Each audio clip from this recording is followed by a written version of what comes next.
Today's episode of Rates and Barrels is brought to you by the SoFi Daily Podcast. Did you know 37% of Americans would struggle to cover an unexpected $400 expense? April is National Financial Literacy Month, which means it's time to expand your financial knowledge, and that all starts with having the right information. For facts, analysis, and updates related to markets and financial awareness, listen to the SoFi Daily Podcast every weekday. Search for SoFi wherever you get your podcasts. Welcome to Rates and Barrels. It is Wednesday, April 28th. Derek Van Riper here with Eno Saris. On this episode, we will talk about April risers and looking at hitters and pitchers on this episode. Plus, we'll take a look at the closer carousel after 1 month, where we write about a few of these uncertain closer situations and what direction are some of the current unsettled closer situations likely to go in the months ahead. So lots to get to on this episode. You know, let's start off with the biggest April risers among hitters. Jesse Winker, who was just outstanding really every game so far this season. It feels like he's doing some damage. Homered again last night against the Dodgers. You can see, if you're watching us on YouTube, 94th percentile now in barrel rate this season, and really just doing everything we kind of hoped he would do as a prospect now that he's healthy again atop that Cincinnati lineup. Yeah, and I've talked about this a little bit before where like I fall for gradual progression, you know, and like I don't know if it is any better than non-gradual progression. Like we'll talk about someone later in this one that kind of took a huge leap forward and you know, sometimes I struggle with that because I just feel like, regression's coming. Even if I like what he's doing under the hood, like there's regression coming. But for Winker, it's like the barrel rate went up steadily over time. The exit velocity went up steadily over time. Max exit velo has actually dropped, but that's just, I think, a thing that happens as you age. So basically, he's just gotten better at lifting the ball. And I don't know that he's necessarily figured out how to face lefties. I don't know that he was necessarily more terrible than other people. But I think that just the way the Reds are constructed, they realize we need an everyday player there. So for the most part, playing every day, slugging the ball like we thought. The one little wrinkle that's interesting to me is that this is the worst season by far for chase rate for him. And it hasn't meant that his whiff rate is necessarily worse. It hasn't been terrible for his contact rates. So I don't know. Maybe it just means he's being aggressive, trying to get on that front foot and hitting for power. But he's a guy who, like maybe 3 years ago, I pegged as like having the hit tool and could possibly add the power. And I think this is kind of what I expected for him in terms of progression. Yeah, especially in that park, kind of makes the power play up a bit. But I think that barrel rate supports the idea that power would work just about everywhere. Entering play on Wednesday, Winker has a hit in 12 straight games. He's homered in 3 straight. So seriously, every day when you look at the box score, Jesse Winker, he got a hit again. He's still crushing atop that Reds lineup. Let's talk about Nick Solak for a moment. He's a guy that I liked this draft season, and I don't have him that many places because I think a lot of people were into him. We looked at him as a guy that clearly had a role to call his own, and if you kind of took the best of Solak in the previous 2 seasons, again, very limited opportunities in Texas, a total of 91 games with the Rangers prior to 2021. We saw some speed in the shortened season. We saw a little bit of power in 2019 once he started to get that playing time. And we did see nice plate skill. We saw a double-digit walk rate 2 years ago, and we saw a K rate under 20% last year. So if you mushed it all together, you got a really nice player if he could do all those things simultaneously. And so far, he's doing everything except for the low strikeout rate. That's the only real concern I have with the approach right now, is that Nick Solak is striking out 28% of the time this season, and he's walking less than he ever has in the big leagues. But for this start, I think you'd make that trade-off. The question is, does this approach actually work for him in the long run? And here's a guy that sort of follows that, what I'm saying, a bit of a jump forward. You don't really see that nice progression when you look at his barrel rates or his swing rates or anything like that. He kind of just popped up. and I don't know, like I kind of it's almost like a philosophical question. Which do you prefer? I think that the numbers prefer Winker.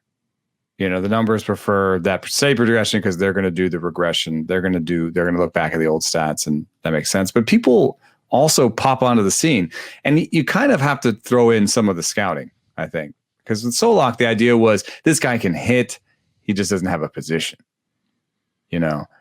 and so I kind of wonder, how people feel about that in terms of, I think, the story that I tell is that kind of Starlin Castro story where it's like every year he's getting better.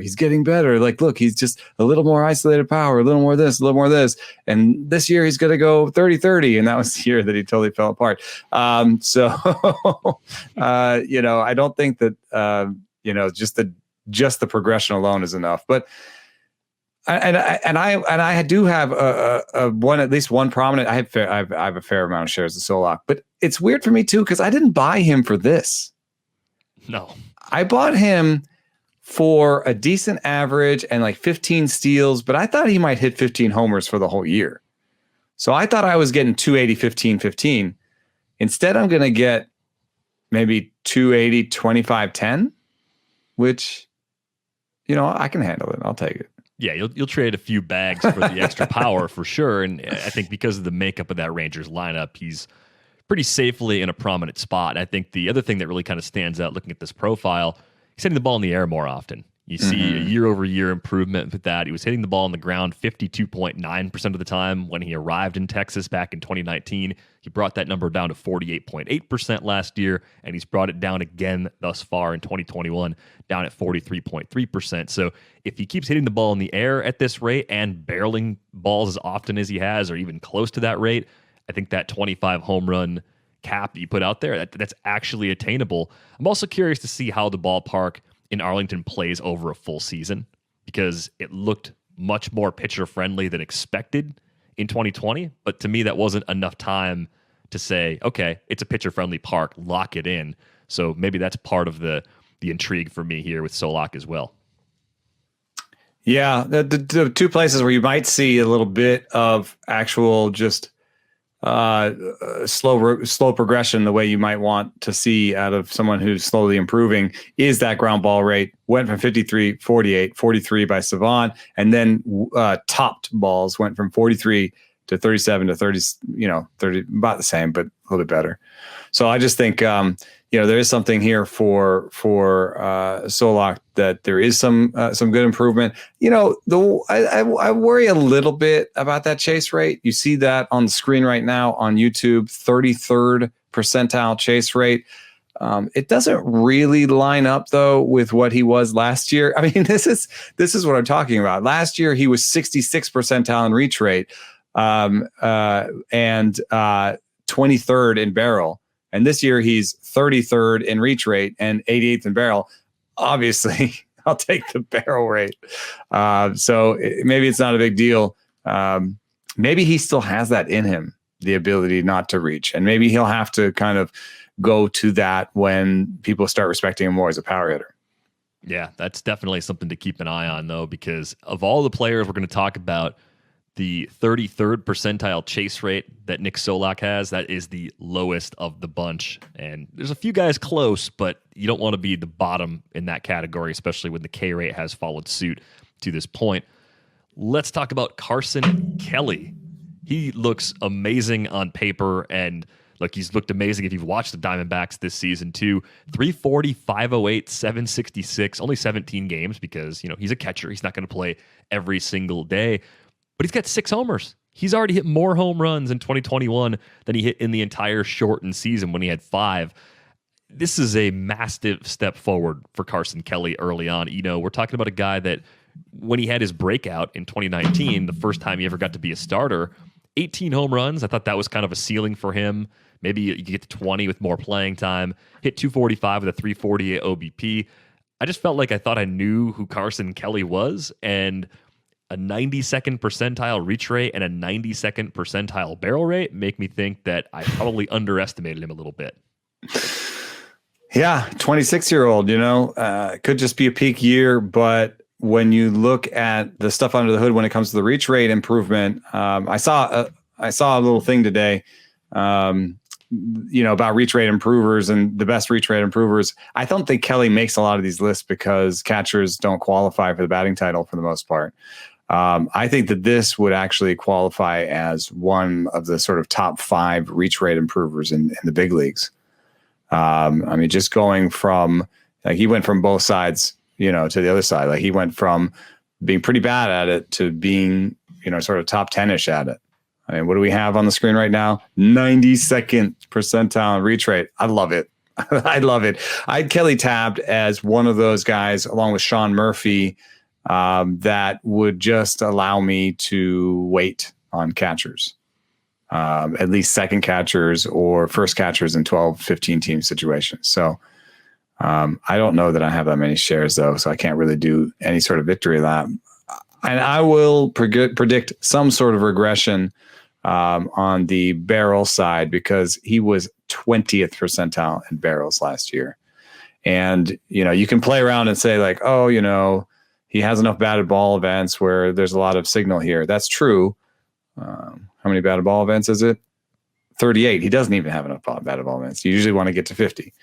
So I would say there's some signal there, but I would expect him to have the best OBP of his career by easily over that 348 in 2019, and maybe the best power of his career, but I'm not extrapolating this out. I'm going to give him another sort of 15 homers. So he ends the year with a 275 average, 21 homers, and like a 360 OBP. Pretty sexy. A really good pick where he was going, because I was a little bit skeptical of Kelly, in part because I was a believer in Dalton Varsho. What happened in draft season, though, was Varsho got so expensive that I didn't get Varsho, and because I didn't believe the playing time was going to be there, I bypassed Kelly, and that has absolutely worked against me. Some of the late catchers have been bad, like they always are. So definitely a missed opportunity to get a average contributor. How many catchers do you think? And I didn't do a query for this. This is just sort of occurring to me as we're talking.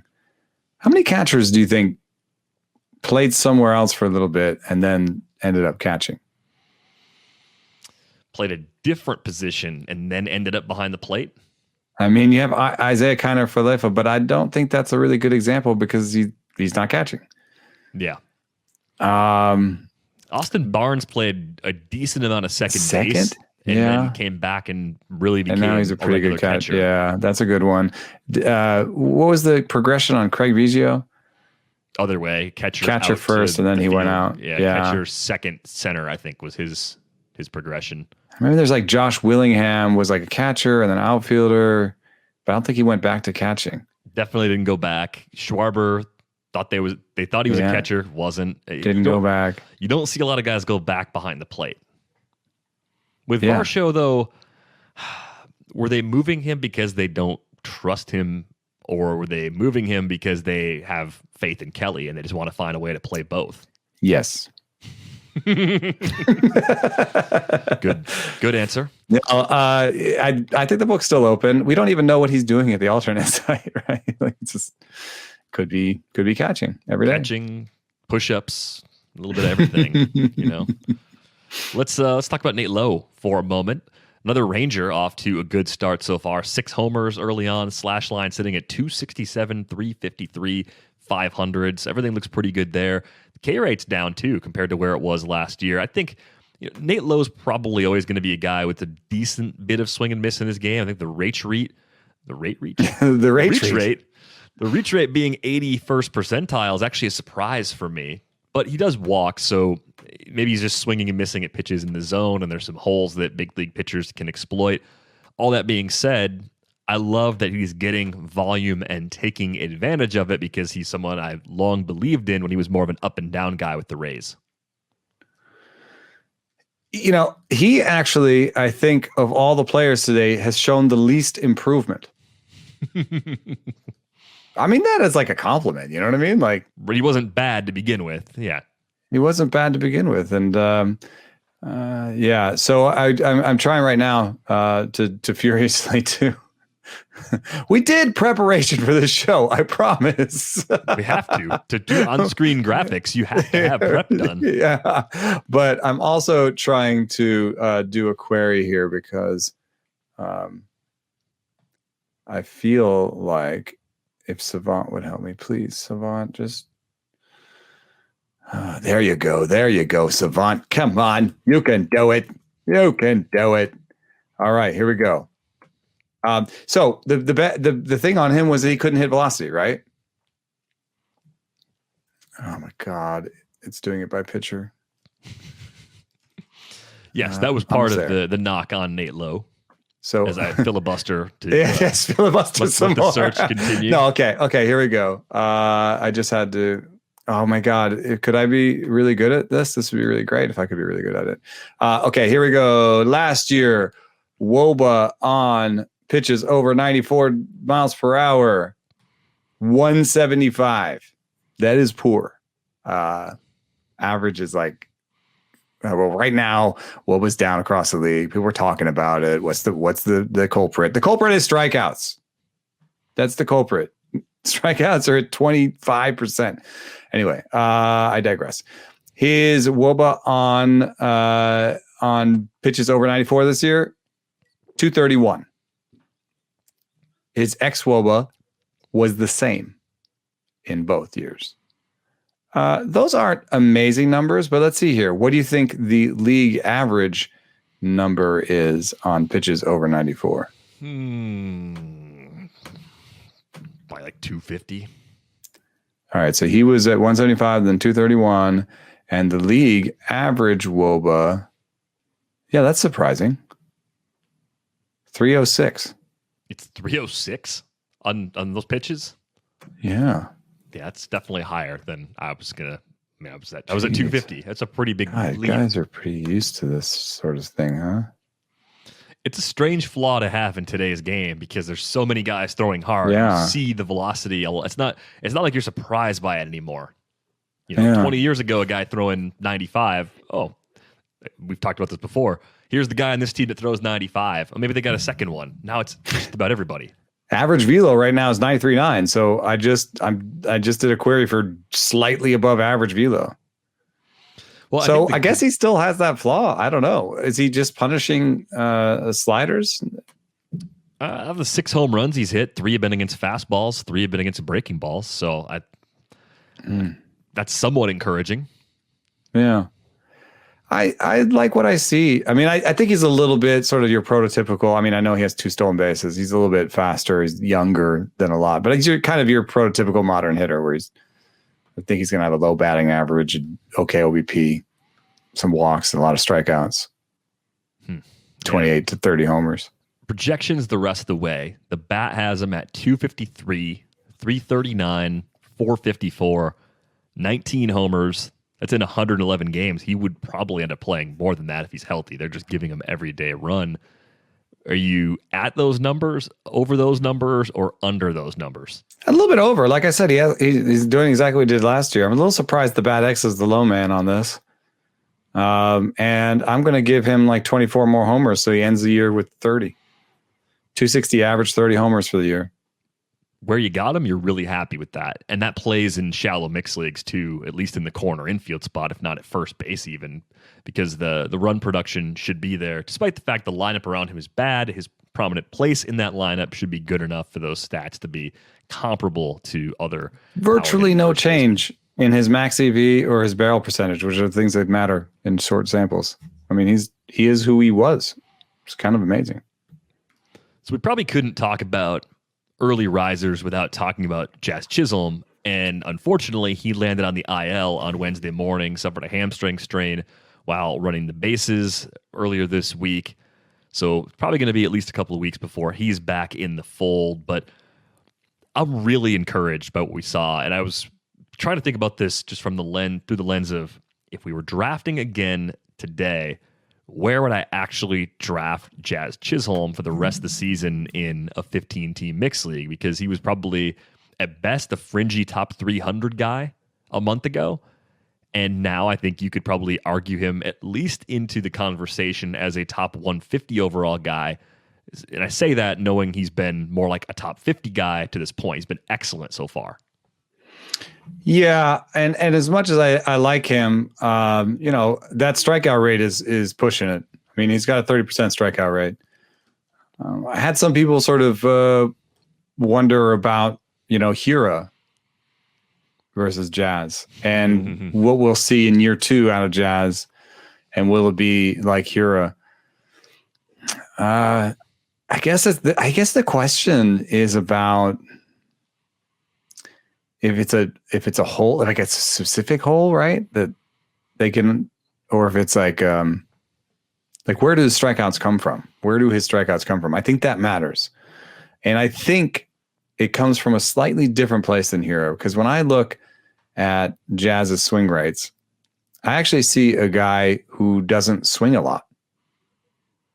40% swing rate is something that Votto has done. So given he doesn't swing so much, his swing rate on pitches in the strike zone should be higher. Like, if he was a guy who swung a lot more, he might have like a 45% reach rate. You know what I mean? It's like he doesn't have a good distance between his zone swing and his reach rate, if you know what I'm saying. Yeah. Well, and I was looking for the Hira comparison. Hira, for his career, has swung 50.8% of the time so far. That's a big difference. Mm-hmm. So Hira is swinging a lot and he's reaching a lot, and he's got a very specific hole. Jazz, I think, isn't amazing at discerning balls and strikes, but he just has a naturally sort of passive, I'm going to wait you out approach that I think works. Like if we're going to get 10% walk rates and 30% strikeout rates, and then he's going to squeeze the most as he can out of the batted balls, which is, I think, kind of what he's doing, 94th percentile barrel rate, then he can be a guy that can maybe hit 240 even if he has a 30% strikeout rate. So I go back to the conversation we had about minor league K rates, and I think George Springer was the other example, kind of the opposite of Hira, the guy that struck out a lot in the minors and over time whittled that down in the big leagues. And I wonder about a few things. The first thing is whether a hitter can have a flaw that minor league pitchers simply can't exploit. So in this case, if we've said before, Keston Hira has really struggled with high velocity, there might not be enough good high velocity in the minors. And not just high velocity, but high in the zone where the umpires aren't as good. So if you are a guy in the minor leagues that throws a high fastball, you might just walk a lot of people because you're not getting that call. And so maybe it's not being honed in the minor leagues as much as it could be. Yeah. And that would, that would be the question then is, okay, if Jazz was just kind of more passive the entire time and was striking out because he was too passive, that's not indicative of a player who has a hole that pitchers are going to exploit. So again, that's the hope. It's possible that he's got holes that hitters are going to find. His swing strike rate is lower than it was in the minors. Yeah. Yeah. I mean, I don't know. I just wonder if he's more like Springer in terms of how Springer came through the minor leagues than someone like Hira. And there were scouts. There were a lot of scouts who said this was coming for Jazz. Yeah. I mean, it takes a lot. I'm sorry, I'm a Zach Gallen fan, so but it takes a lot to send out Zach Gallen. It's a little bit different. Like Caleb Smith was older, the fastball velo is already declining, more of a 2-pitch pitcher. But Zach Gallen is kind of what a lot of teams want from a pitcher, a guy with command, velo, and 4 pitches. I mean, they took a real leap of faith in trading Zach Gallen for Jazz. So they believe this was coming. It's interesting too, though, when you look at Jazz's projections, because they were bad because the debut was bad and because there was the leap from they're still AA bad to the big leagues. They're still We're talking about 240. They're ranging around 207 to 215. And I think that's a big part of why his ADP was as low as it was and why there wasn't that much buzz about him during draft season. He was just buried. If you used any projection system to run dollar values and rankings for your league, they were going to steer you away from Jazz. You had to have scouting reports and prospect analysts who'd seen him, who believed in the tools, pushing you to draft him. Price wasn't much, but it was just a case where it was really easy to talk yourself out of him based on the numbers that those systems were generating. Yeah, I had a couple shares over time. One I just sort of jettisoned for before the season just for almost nothing. Okay, good job. The other one hung around because nobody wanted him from me on one of my rosters, and he was my starting second baseman. So, I can't claim any sort of victories on this one, and it sort of needles me in that one sort of bias that I have against guys with high strikeout rates, and it's like, got to stop doing this. It's a bias I have as well. And then on the pitching side for me, it's guys with high walk rates. I just like Ian Anderson.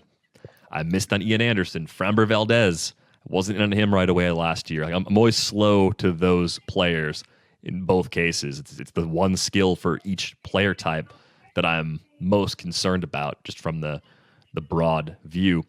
Yuli Gurriel is doing a ton of damage early on, and if you're watching on YouTube, you're looking at that 45th percentile reach rate and 36th percentile barrel rate, and you are confused because it doesn't make sense, and it never does for me with Gurriel.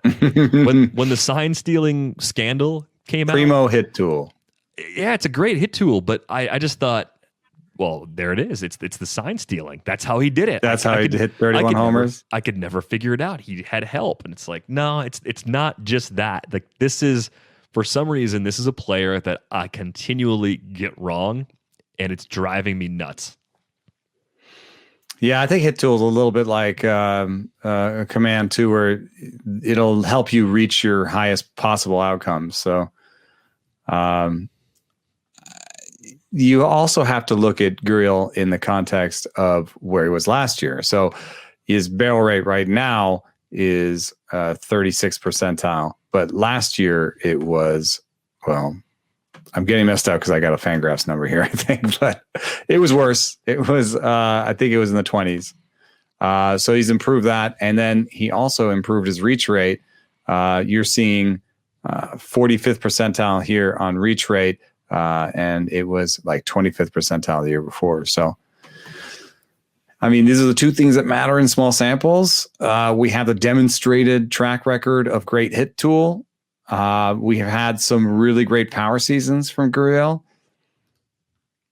I would take the over on the batting average projections, which are all around 269.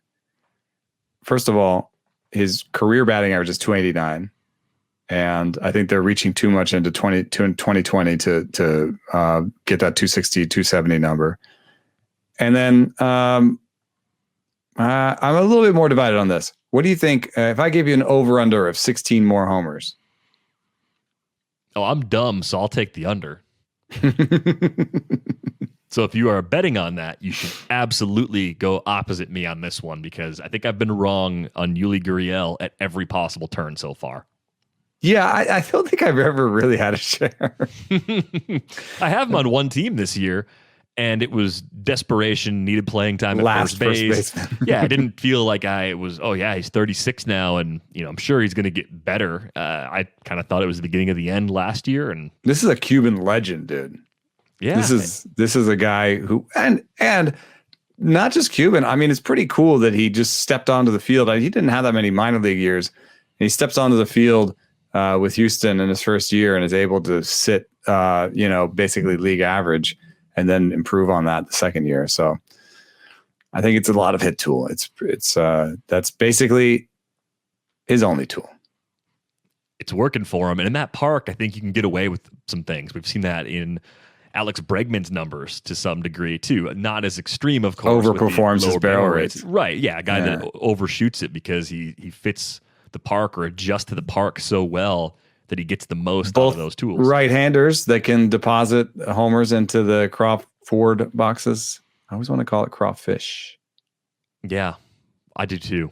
I think that'd be an improvement. They should call them the crawfish boxes. I like crawfish. I want to eat some crawfish. I do too. It's a good idea. Well, look, no one's perfect. Even the best baseball players strike out with the bases loaded. The best golfers sometimes 3-putt with the tournament on the line. So if you feel like you come up short in the bedroom sometimes, it's perfectly okay. And if it's bothering you, there are options. Go to GetRoman.com/rates now. With Roman, you can get a free online evaluation and ongoing care for ED, all from the comfort and privacy of your home. A U.S. licensed healthcare professional will work with you to find the best treatment plan. If medication is appropriate, it ships to you free with 2-day shipping. The whole process is straightforward and discreet, and getting started is simple. Just go to GetRoman.com/rates and complete an online visit. Take care of your ED without leaving home. Complete an online visit today to connect with the doctor and take care of it. Go to GetRoman.com/rates now to get $15 off your first month. Look, there's a straightforward way to take care of your ED. GetRoman.com/rates. Get started now to save $15 on your first month of treatment. Small businesses have always shown an incredible ability to adapt, innovate, and survive, and even more so this past year. Now, another way you can adapt and grow is by finding the right people to help grow your business. LinkedIn Jobs helps you do that for free. Get started by posting your first job free to reach LinkedIn's network of 740 million professionals. Fill out targeted screening questions to get your role in front of the most qualified candidates with the experience, skills, and motivation you need. Then with simple filtering and management tools, you can easily review, rate, and hone in on your top candidates. LinkedIn Jobs can help you hire the right person for your role, and your first job post is free. Just visit linkedin.com/rates. Again, that's linkedin.com/rates to post your first job for free. Terms and conditions apply. All right, let's move over to the pitching side. Plenty of risers so far in that group, and we're going to focus on starting pitchers since we're going to have a separate closer segment here in just a little while. And I think we have to begin with Carlos Rodón, who's made it the long way back from multiple arm injuries to not only throw a no-hitter, but just look like his old self again in terms of velo, in terms of the fastball slider mix. Throw some changeups in there too. This is the Rodón I saw several years ago in spring training that I was pretty excited about. So just from a pure human standpoint, it's nice to see him back at this level again. The stuff number checks out. Stuff plus, you got him at 108 right now, which is really encouraging. Command plus, not quite there at 91, but not atrocious either. Is it really just a matter of health at this point for Rodón if he's going to sustain something that makes him a viable fantasy starter over the remaining months of the season? One thing that is interesting too is that the changeup shows up poorly with an 87 stuff plus, and he's been throwing it less often. We've seen some pitchers make it, sort of 5% change in the changeup. That's along with the command, that's what makes me pessimistic. But I still put him in my top 60 going forward as soon as I saw two things: velo up 2 miles per hour, and just that the slider was back. 145 stuff plus on that slider. So the model really loves his slider, and it's a good one. And it's what makes it go. That's what made him throw that no hitter. So I think they will have some bumps in the road, but when I give a guy a ranking of 60, there's probably some weeks I wouldn't want to start him. But I also don't know exactly what those weeks are. I mean, he's going to pitch at home in Chicago. You're going to not pitch him at home because that's a kind of a tough park. Maybe once the weather is consistently warm, and it's getting there. You can be a little careful at home occasionally. Really, I think the matchup you worry about the most is Minnesota. They've got a few right-handed boppers. That would be the most common matchup he sees where I would be planning on sitting him. And maybe that changes over the course of the season based on injuries and other factors, but otherwise, he's probably in my lineup in most mixed leagues for just about every other start that comes around. Also a bit of a cake schedule at times. He gets to go into Cleveland, gets to go in Kansas City. I know Kansas City's offense is better. I know. It is better. But that park still suppresses offense. So, it's still a nice place to pitch. Yeah, I would still look at Kansas City, even if you buy into all the improvements, and they are going to get Mondesi back eventually, and they may bring up Bobby Witt Jr. Are they much better than a league average offense? Probably not. I think the park gives you that extra little bit of comfort that you might want. With Rodón, the projections are pretty wildly divergent. A 3.71 ERA and a 1.25 WHIP from the bat. I mean, if he does that the rest of the way, you crushed it with an early season waiver move or a guy that you took with one of your last roster slots on draft day. At the high end, we got Zips at 446 and 142. If you kind of go down the middle, you get the low fours ERA. He's got a 402 for his career and a 136 whip. That's basically splitting the difference at this point. So I'll set that as the barometer, the line here. Over or under the 402 ERA and the 136 whip going forward? Under. Nice. Under on both? Under. There's a lot of really big homer projections from Steamer and Zips. And he really hasn't had a homer problem like that until going back to 2017. And yes, you have to go back that far if you want innings totals. But just in terms of time, he hasn't. And even back then, that was 1 year where he had that bad home run total. And then otherwise, like 2016, 2015, he didn't. So I'm not sure that he's a homeritis guy. I do know that he's kind of tends towards two pitches and could be. But no, I like him. I like him. And I think, well, he's got another White Sox on here, but those two White Sox are some of my favorite targets, I think. Yeah, well, the next guy we're going to talk about, I know you've liked him for a while now, Cristian Javier. Stuff Plus looks good. Command Plus, looks kind of like a typical Astros guy who ends up in the bullpen. The results so far, though, have been outstanding. K rate close to 33% through 4 starts. Not walking that many guys. 7.6% actually a slight improvement from what we saw in the shortened season. We're now talking about a guy who, through his first 75 big league innings, has a 2.76 ERA and a .95 whip. I mean, the results have been phenomenal for Cristian Javier at this point. Yeah, and that's interesting that Max Bay, in his model, he has a thing called Location Plus, which is a little bit different. You might have seen it on the cards that I'm doing on Twitter. And in terms of Location Plus, he doesn't stick out as being terrible. 97 Location Plus, a 92 Location Plus on the fastball. So not maybe amazing placement on the fastball, but looks like a guy who can control his slider. 106 on the slider, and good stuff numbers on the slider, four seam, and knuckle curve. So a good 2 breaking ball guy, has a bit of a show me change that he can command a little bit.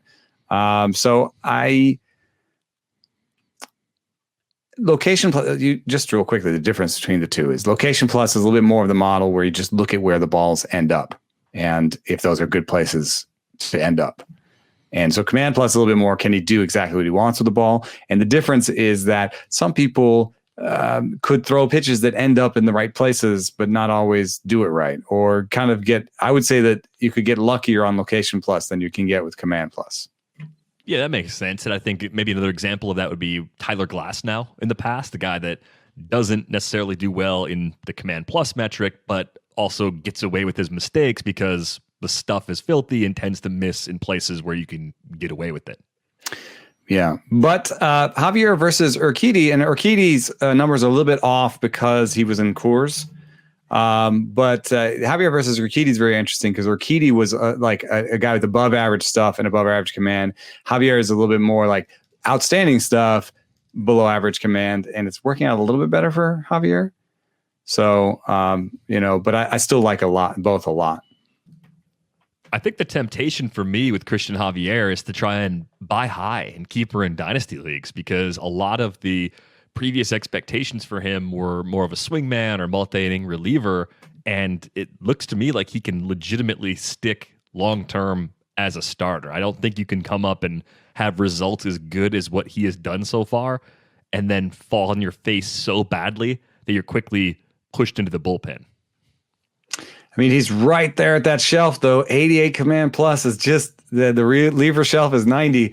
But he also instructively right near him, Lance McCullers Jr., who doesn't have great command. His Command Plus number is 93. What do we think there's that level of precision in Command Plus where, there's a big difference between 93 and 88? Maybe there isn't. And if there isn't, Lance McCullers shows us the way with Javier. I mean, hopefully not with all the injuries. But, otherwise, and McCullers has been up and down, so there might be some up and down in Javier's future. But I don't think that anybody at this point is seriously doubting whether McCullers can be a starting pitcher. Exactly. Let's move on to Trevor Rogers. He had some late draft season helium. A little surprised to see the Stuff Plus number sitting at 93 so far. You were digging into that a bit more before we started recording. What exactly is the issue in Rodgers' arsenal? Because he has been outstanding so far. Yeah, I guess it's the fastball. The changeup does do well, which is thank God, because the changeups are actually a little bit tricky. But let me see here. I'm pulling up his player card on this awesome app that Max Bay made for me. It's amazing. If there was a way to put a sign in on it, maybe I could make it available to people on listening to this that are subscribed to the Athletic. But what we've got is changeup 123 Stuff Plus. Love it. Slider, improved slider that he worked on. That's why he got the helium. 111 Stuff Plus. We love it. Four seam pass ball 78. Might be surprising. A 62.7% usage rate on a pitch that grades out like that is surprising. Well, the location plus, which we talked about, is good on his. And if you look at command plus, it lines up. His command plus is good. So I don't think that this is a 93 Stuff Plus, 106 command plus is a viable package. I just don't think it's this good. And I think it'll just take a little combination of a team that's good at fastballs. I think maybe that has seen him before. There's a little bit of that arm slot that says to me, oh, like maybe people haven't seen him a ton. It's decent velo. It's not, standout top of the shelf velo. I could see like he just he did okay against the Brewers in Miami, right? Yeah, actually did it in Milwaukee, but the matchups have been 3 easy matchups, I would say, and 2 tough ones. And holding your own against the Braves, even though they have not, for the young season, been a good offense yet, that's a good sign. 10 Ks, his season high, that came against the Mets. That's an offense that can do some damage. Mm-hmm. And he's made his layups. I mean, but he hasn't seen anybody twice yet. Hasn't seen anybody twice yet, right? Picked on the Orioles at home, a banged up Brewers team on the road. 6 Ks his first start against St. Louis. Only went 4 his first time out, so it wasn't like he padded his ratios there. Mm-hmm. It's been very good across the board for Rodgers. I look at him going forward. If I were re-ranking pitchers right now, he's probably coming out somewhere in that 40 to 50 range for me, and he was just outside the top 75 starting the season. So it's a pretty big leap, and it would be 40 to 45 still with the green up arrow next to his name, because I think he could jump a little higher than that. Yeah, I ended up giving him making him 46 despite the numbers, because the strikeouts minus walk are good. So there's some amount of results that point to that you can, even in the small samples, point to, and because these numbers aren't perfect. So I still like what I see. Also, there's a lot of value in a guy who pitches in Florida just by himself. Like just the fact that he pitches in Florida means that half the time he's going to have one of the best park situations in baseball. Yeah, a lot of cushion in that home park for sure, as it goes with Trevor Rodgers. Danny Duffy came up on a show about a week or so ago. We got a question that was basically, so Danny Duffy looks decent, looks rosterable, and the big difference at the time was that the velo was back up closer to 2017 levels, which so far it has held up. He's still averaging 93.8 on his fastball. That'd be his best fastball velocity since 2016, when he was averaging 95.5 on that pitch. But is there anything else in the profile that catches your eye with Duffy? Yeah, I have 2 notes here: plus 1.6 mile per hour, plus 5% on the 4 seam, which I think those things go hand in hand. You get the velo and you get excited, and you get to throw it more. But I am looking for one thing here, which is his velo over time. Let's see if I can do this. Here we go. Because, and I want it by month. Here we go. Or even by game. Because when I'm looking at his stuff number in this Shiny app, and April 12th, it had 115 stuff plus. April 19th, a 110. April 26th, a 105. And so I'm looking for something that tracks. Yeah. Just give me 21 then. So the fastball velo peaked in that game where you had the best stuff number, and it has gone down to 93.7 from 94.7. But 93.7 is still pretty good for him, right? Yeah, that's enough for him to use that pitch 35, 40% of the time, and everything else. I mean, it's a deep enough arsenal where I think he's always been a guy with a lot of pitches. That all kind of works. And I'm encouraged by the command too, right? The command being close to average, that bodes really well for his chances of continuing to at least be kind of a league average starter or tick above a league average starter, which plays a lot. We were talking about, using starters earlier, Carlos Rodón in the AL Central, right? There's so many soft landing spots. Maybe when you're not on one of the White Sox or Twins, you've got two teams to be careful with instead of one. But I generally think Duffy is the kind of guy that, at least for his home starts and for any 2-start week, you're probably going to go ahead and use him unless that velo dips. Good acquisition, I think, in AL-only situations where probably the person didn't spend that much to get him. And you'll have to take some lumps on the road maybe at certain times, but all in all will end up being a good AL-only pitcher. I kind of think of Tyler Anderson, who looked really good by Stuff Plus and Command Plus.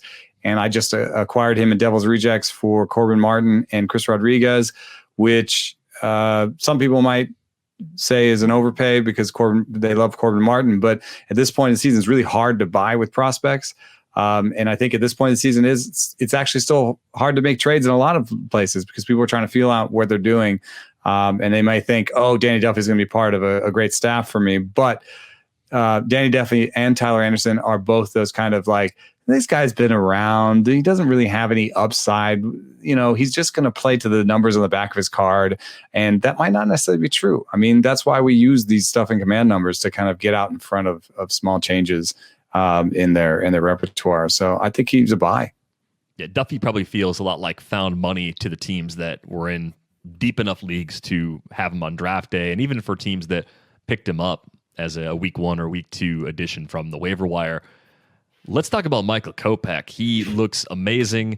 We talked about this recently. Lance Lynn's hurt, so temporarily there's a spot in the rotation, but I could easily see the White Sox, once Lynn is back, saying, actually, Michael Kopech is better than Dylan Cease.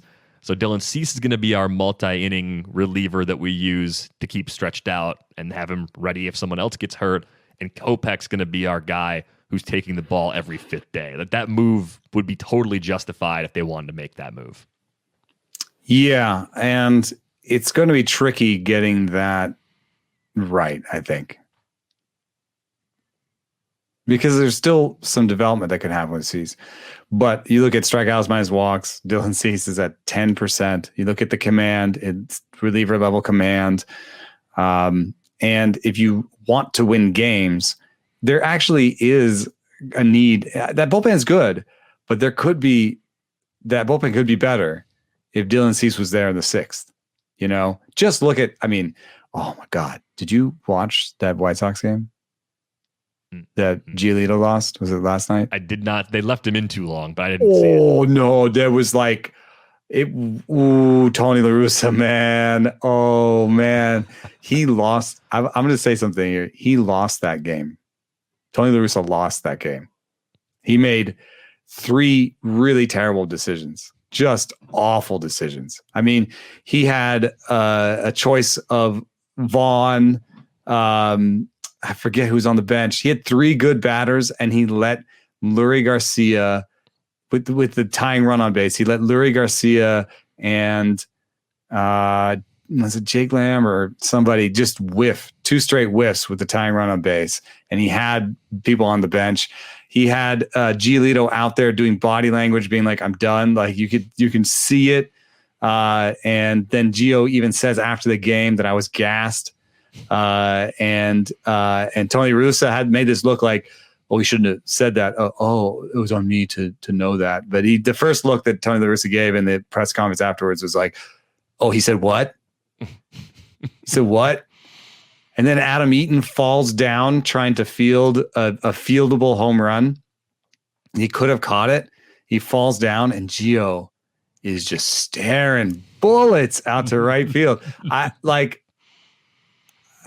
think the White Sox could win this division, but right now, I would guess that Tony La Russa does not have his players, and that it is not actually that fun of a clubhouse.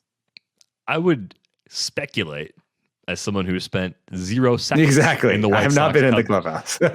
I would guess that he's never had the entire clubhouse since the day he was hired for that job. It was something that he had to earn over time and could still earn. Tim Anderson's like, he said what? Yeah, we all looked at that hire when it happened, and we were all very surprised. And they are a powder keg, and used correctly, that's a good thing. If not used correctly, that's a very bad thing. I like this team. I mean, how does the Cease decision fit in then? Would it be could it make you less popular to take Cease out of the rotation? It should make you more popular because you're doing the thing that clearly makes your team better. Yeah, maybe. Because if you've ever been on any team before where someone who didn't deserve to start or have a certain role had that role, and you knew someone better could have had it, you have so little respect for the person making the decision to continue running things out there as they are. But you gain the respect for that person if they actually make the decision correctly, especially when it's the harder decision to make. It's worse with a more veteran player than Cease. Cease is a player where you. Because I was going to say Dallas Keuchel. Right. If it were Dallas Keuchel, it'd be a lot harder because the veterans in the clubhouse might think it's too soon to do that. Dallas Keuchel has an even smaller K- PB. But he doesn't have the kind of fundamental issues, I don't think. And I don't know if that's necessarily ever that peak Dallas Keuchel ever popping on the K- BB leaderboard. No, he's a command, weak contact, really high ground ball guy. Yeah, so I think in that case, I'm not that worried about that. He's still getting plenty of outs on the ground. Wow, that K rate is even lower than I thought. It's really low. 11.3%. Wow. I haven't seen one that low since Mark Burley. No, he's the new Mark Burley. He'll fit right in. I think if we were talking about removing Dallas Keuchel, there might be some locker room repercussions.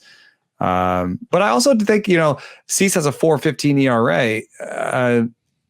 I think we both just talked about the underlying issues, but we don't know that all the other players are, on top of those underlying issues the same way. He's got a 15% walk rate. I think you can justify shuttling him to the bullpen, trying to iron out those control issues in shorter stints. And it's better than optioning him down to the alternate site. That might be the kind of thing that gets some people pretty frustrated if they were to do something like that. Let's talk about Steven Matz. I'm always skeptical of Matz, and yes, the Stuff Plus number being 84 will make me skeptical once again, even though he's been good so far. Command Plus looks okay at 97.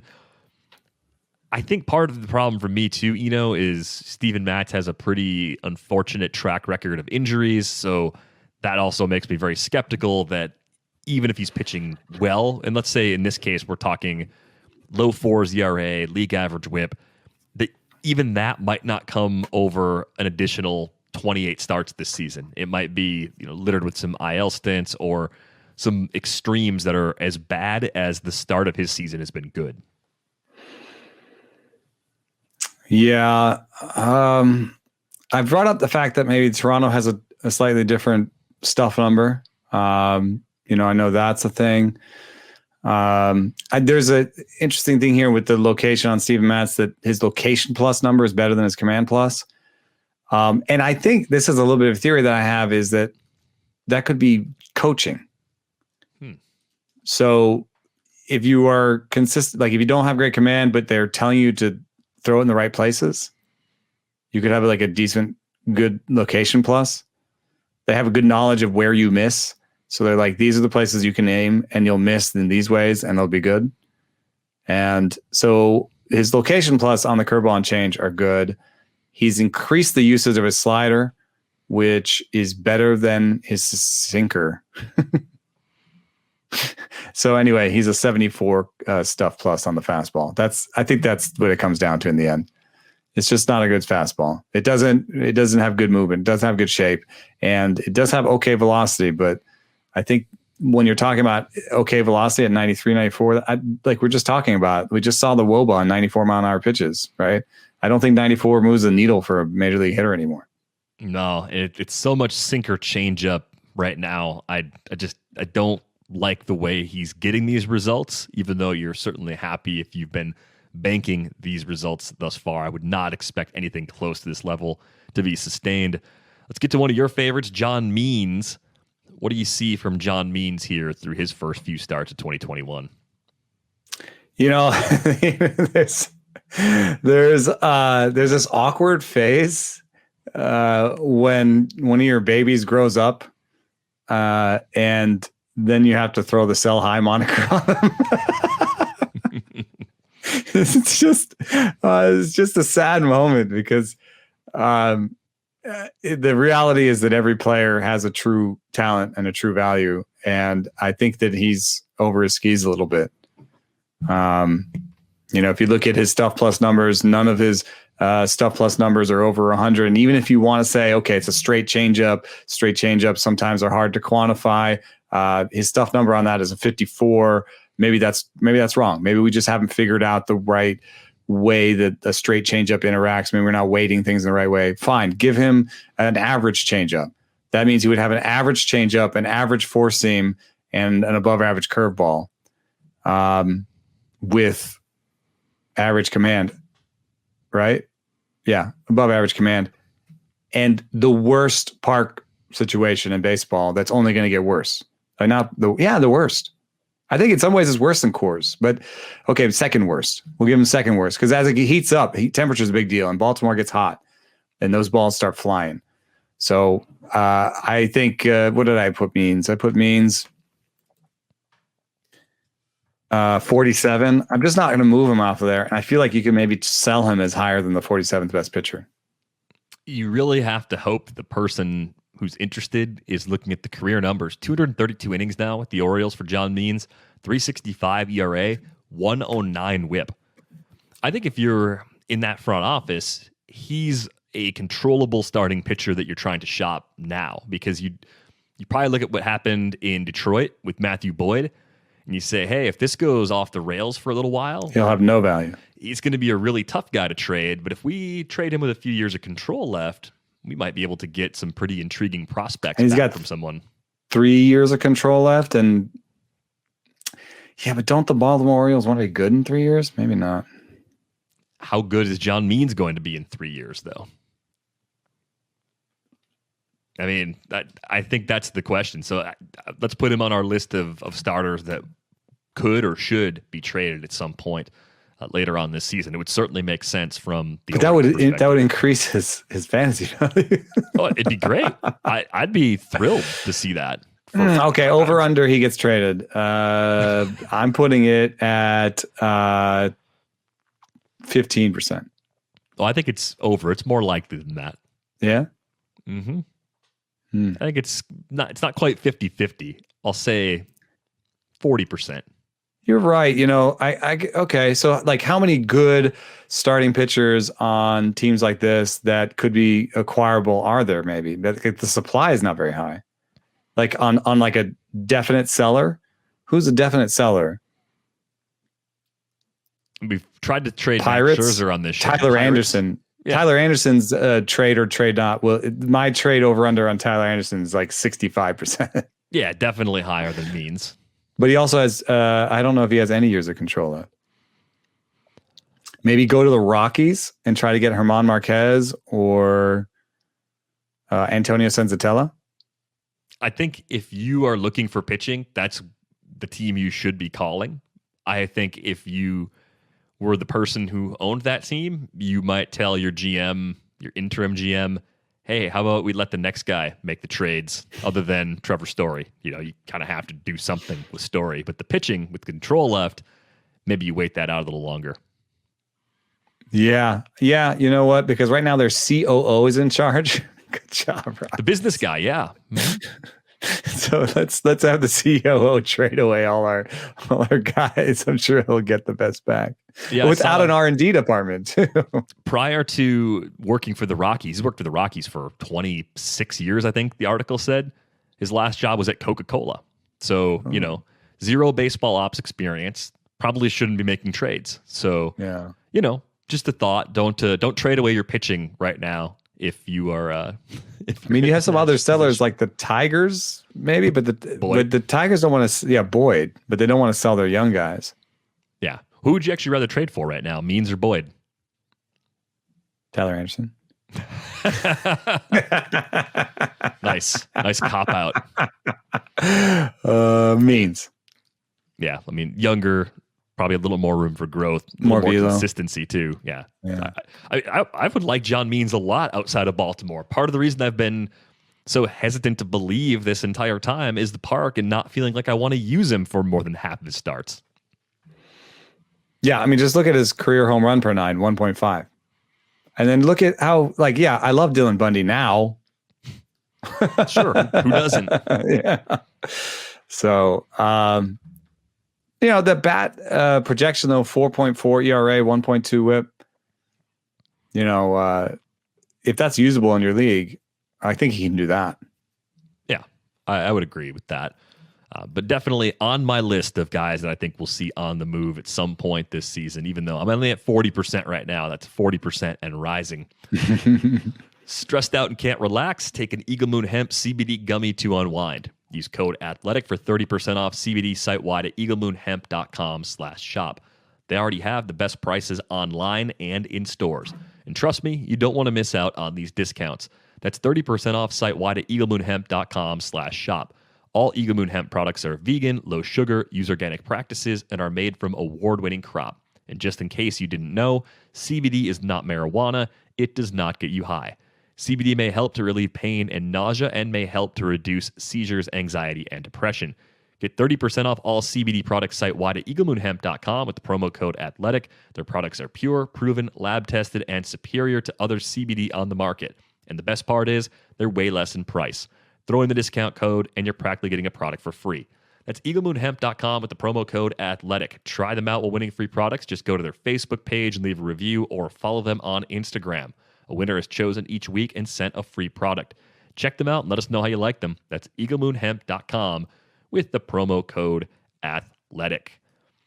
Now, it's funny to see how much things can change in the closer pool over the course of a month. I was looking back at our rundown from the reliever preview, which we did in late February, and there were at least a dozen bad closer situations that we looked at, and some of them, I think we were actually right about the best way to go. At least we were right for the first month.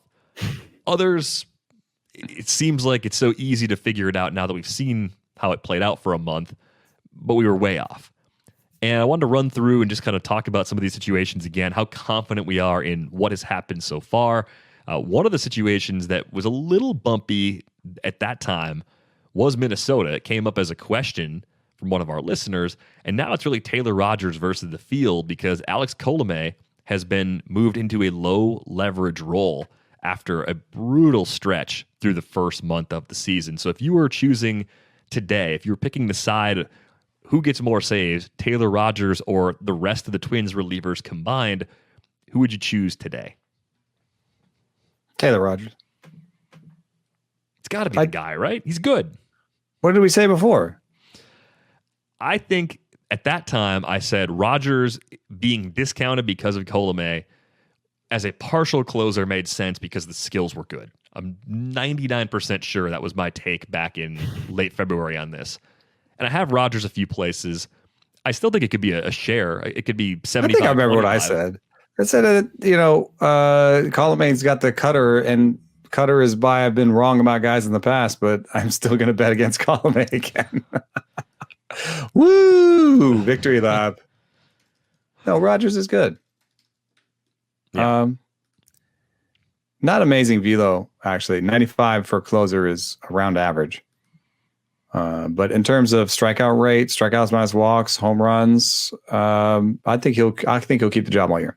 And good command, I think, too, for a closer, too. So I think that's the other skill that Rodgers has shown over multiple seasons. So I'm on the Rodgers side as well, but with the caveat, 75-25 split with Hansel Robles or a little bit of Colomé if he gets right, or Jorge Alcala or Duffy. Like they've got plenty of good relievers in Minnesota. I like he'll that give up a bullpen save or group. two, yeah. Yeah, just the way they're going to go with Rocco Baldelli calling the shots.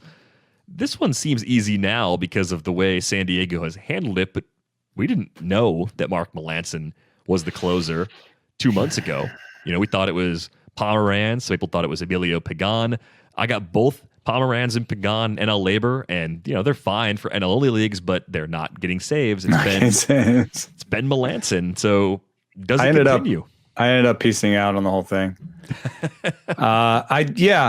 Maybe there should be a mea culpa that I thought it would be Pomeranz. The one thing I would say is that Pomeranz is obviously next in line. He's the obvious setup guy. So, if Melancon struggles, it'll be there. There's the other thing that I was saying about with Colomé. Melancon has a cutter. Cutters suppress exit velo. And so sometimes I think they look better than their strikeout rates. Cutter guys look better than their strikeout rates. Mariano Rivera is like the big example of that. And then the last thing is that I guess they promised him the closer role when they signed him, and we just didn't know that. It's too bad we didn't know that. That came out recently. I was like, oh, thank you. That would have been a nice thing to drop somewhere along the line to somebody. Yeah. And the last thing is, does closer experience matter? I've seen people study this and not find it. And I've also seen in this year other examples of closer experience not mattering. So it's it did matter in this situation, maybe, or maybe it was the cutter. I don't know exactly why it worked out for Mark Melancon. But what are some examples of closer experience and not mattering? How about Kansas City? I'm pretty sure it's Stomont finally. I'm finally right. You are right. I'm taking the L. Took a long time. I thought it was going to be Scott Barlow. It was Holland for a minute, but Holland is his goose is cooked. Wade Davis looked cooked immediately. Yeah. I would say that's a situation where experience is not dictating the role. Stomont looks like their best reliever by far, and they shouldn't cut up saves 6 ways. They should let him be the guy. My trust level is on the rise for sure. And I think he could be the guy for several years. I mean, he's a controllable reliever that they could have closing out games for 3 or 4 years before we start worrying about the stuff really tailing off, because he's always had velo. He's always had just pure filth really in the arsenal. It's just been a matter of not walking the world when he's out there. Speaking of walking the world, Alex Reyes has been great at getting saves. He's got a 6-1 edge over my pick, Giovanni Gallegos.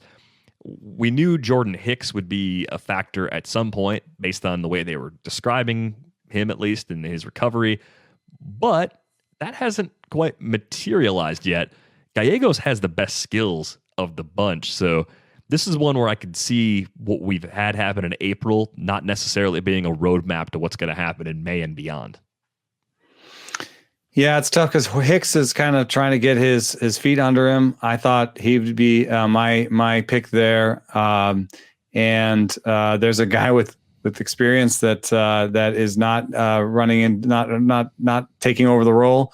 Reyes. The things that I look at are if I'm looking for a change, I'll look at holds, because that's what they're, I'm looking at who's being used for holds. That's the person that'll next be used for saves. And then the other two things I look at that have been shown with research to have some effect are velocity rank and strikeout rank. So Alex Reyes does really well by velocity, actually. I have 84 relievers here that pitched 10 innings, and he's 7th in velocity. Guess where he is in strikeouts minus walks? I don't even have a good guess, but 81. Yeah, just buried. Not good. Not good. And even if you want to take the walk part out of it and just make it strikeouts, the 23% strikeout rate for Reyes is not good for a closer. So I'm not betting long term on Reyes. I think I'd like to give it to Gallegos. And when you look at the metrics, you've got, 3 holds. He's obviously the setup guy. Velo ranked 40th, so kind of average Velo, but really great strikeout rate. Like a really good one and really good strikeout minus walk rate. I don't know. Why would you not give it to him? Maybe because you see more potential volume and you want to just have him ready 7th, 8th, 9th for the best combination of hitters coming up, regardless of when that is. Like that. Gallegos? Yeah. 13. Oh, you're right. 11 games, 13 innings. All right. So there's some of that. I'm also seeing a fairly high slider rate, but it's not like it used to be. He was at 51% before, and 51% slider guys do actually make me nervous as closers. Sergio Romo never got the gig, really. I mean, he's gotten some saves over time, but Sergio Romo and Luke Gregerson are my oh man, but they throw so many sliders that, Matt Whistler, I just don't think those guys are going to be closers because they hang one eventually, like homer rates, But I don't think Gallegos is really there. So I think, Gallegos is going to be closer.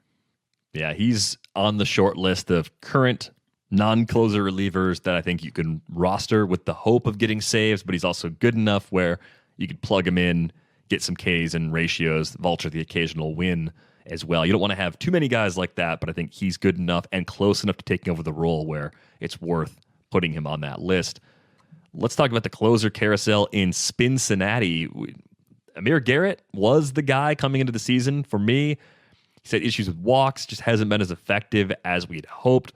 Lucas Sims is dinged up right now, and then Sean Doolittle comes out and gets a save on Tuesday against the Dodgers. So is Doolittle moving into that role a sign of things to come, or is that an aberration based on some recent bullpen usage? They had to get pretty deep into that pen to get through Monday's game. Like TJ Antone finished it off with 3 innings. He was fantastic in that game.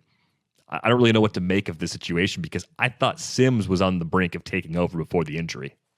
I'm still going with Sims. Because Antone is being used in those multi-inning roles. And I think there is still some interest in making him a starter. Yeah.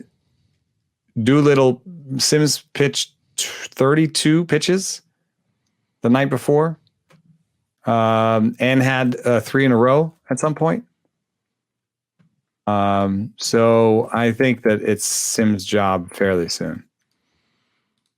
Let's go to Boston, where I was on the wrong side. I thought Adam Ottavino was going to replace Matt Barnes. Matt Barnes has been excellent so far. How about a 46.8% K rate early in the season? Home run rates down early on. Walk rates down early on. Kind of putting all of the pieces together.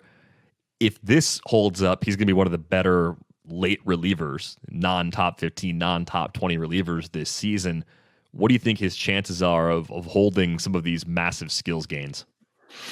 There is a fairly large change in how he's pitching and what he's doing. So, and it kind of lines up with sustainability for me. I'm not talking about a 190 BABIP or whatever, but right now he's throwing the most fastballs he's thrown in 5 years. And he's being aggressive, and I think he's not allowing himself to get into these bad counts where he has to throw the fastball. So I think he's just really pushing putting the hitter on his back heels. You know what I mean? Whereas in the past, he's kind of been like curveball. Ooh, I'm going to surprise you with the fastball. Except now it's a 3-2 count. And geez, what am I going to do now? Just look at that walk rate, just changing overnight. The high strikeouts on the fastball. I don't see a reason to take it from him.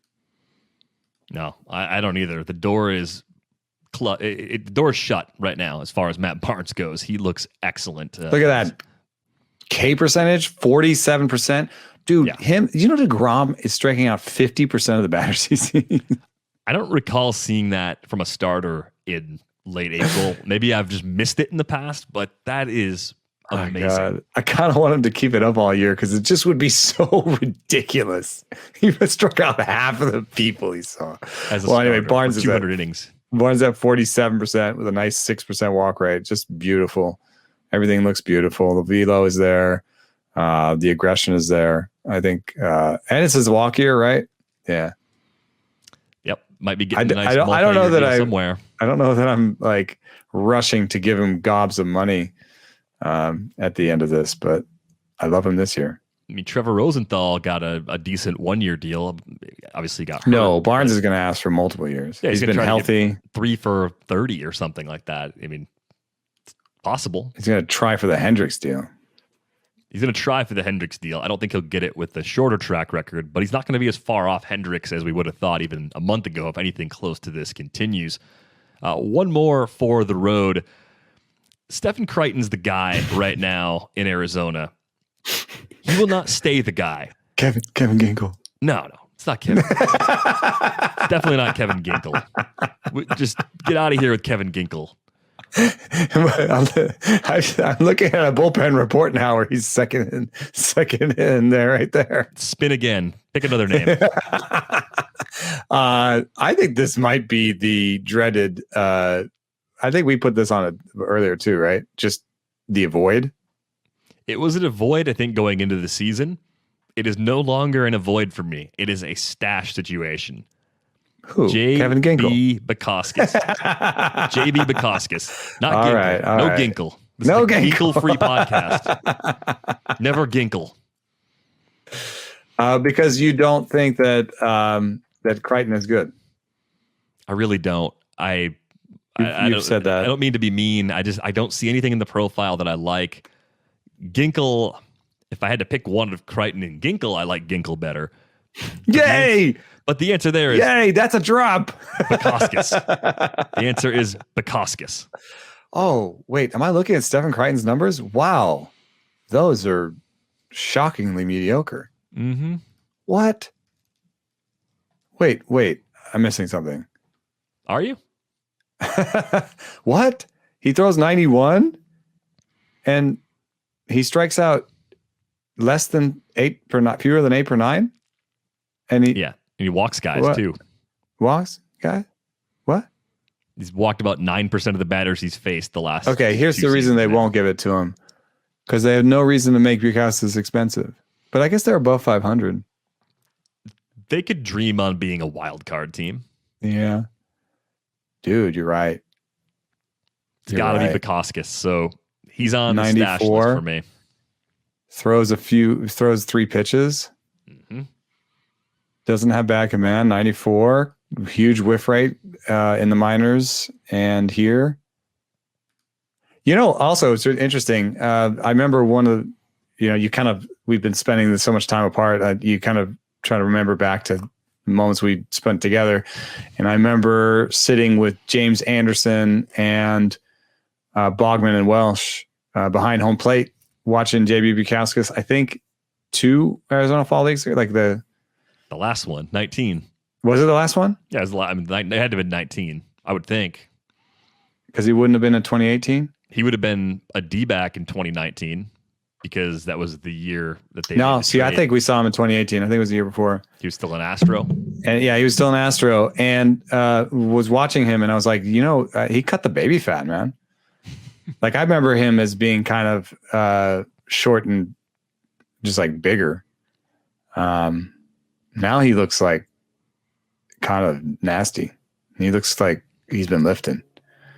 So yeah, thumbs up. I'm in. That's the answer. If you're looking for saves in Arizona, J.B. Bikoskis. Although I kind of want to make a drop out of you saying no Ginkel. We could probably pull that off. If you got questions for us, fire them our way. ratesandbarrels@theathletic.com is our email address. On Twitter, he's at Eno Saris. I am at Derek Van Riper, as you can see on the screen. If you're watching us on YouTube, $3.99 a month gets you in the door at theathletic.com/ratesandbarrels. It gets you Eno's rankings, gets you all the great baseball coverage we have site-wide. And I'd highly recommend, if you're into bullpens, check out the coffee and closers stuff that Greg Jewett's doing. It is phenomenal. Digging deep into bullpens each and every week. For Enoceris, I'm Derek Van Riper. We are back with you on Friday. And I take Michael Givens over Robert Stevenson. Thanks for listening.